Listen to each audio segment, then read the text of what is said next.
33% महिलाओं के लिए आरक्षण ओबीसी वर्ग के साथ एक बहुत बड़ा धोखा। संविधान प्रबोधक मूल निवासी आर के विद्यार्थी राष्ट्रीय संगठन सचिव पीपीआईडी।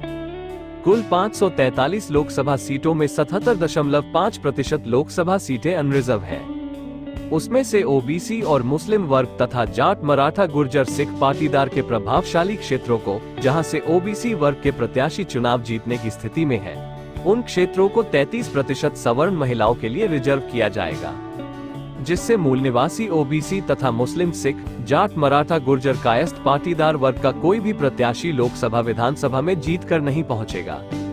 शेष 44% लोकसभा सीटें पहले से ही सवर्णों के कब्जे में है। शासक वर्ग किसी भी दशा में सवर्णों के प्रभाव वाली इन सीटों को महिलाओं के लिए आरक्षित नहीं करेगा।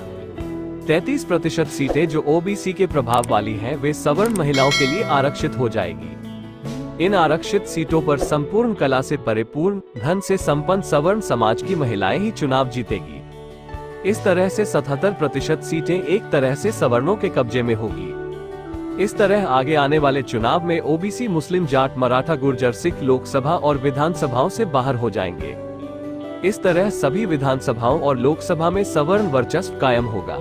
रही बात रात के 10.5% SC/ST वर्ग की सीटें, भी सवर्णों के ही प्रत्याशी जीतेंगे, क्योंकि अक्सर देखा गया है कि SC/ST को आरक्षित सीटों पर ओबीसी वर्ग प्रायः उदासीन रहता है।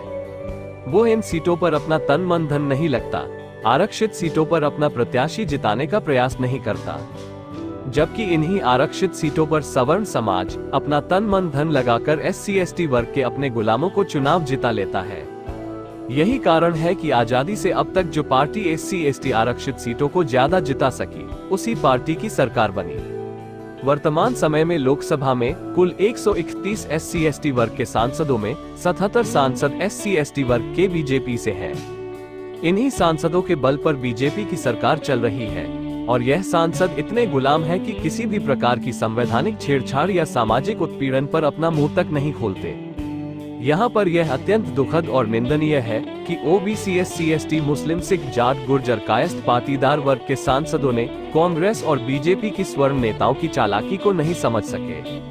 अपनी सीटों तक की परवाह किए बिना 33% सवर्ण महिलाओं के लिए आरक्षण का समर्थन किया। पीपीआईडी महिलाओं को 50% प्रतिनिधित्व सभी क्षेत्रों में देगी तथा सभी वर्गों को उनकी जनसंख्या के अनुसार देगी। कृपया पीपीआईडी को तन मन धन से सहयोग कर इस देश में मूल निवासियों की सत्ता बनाएं। जब मूल निवासी ओबीसी, SC/ST, जाट, मराठा, गुर्जर, पाटीदार, सिख, जिनकी जनसंख्या 96% से ज्यादा है, तो फिर उनकी सरकार जरूर बनेगी। जय मूल निवासी, जय भीम, जय भारत, जय संविधान। धन्यवाद।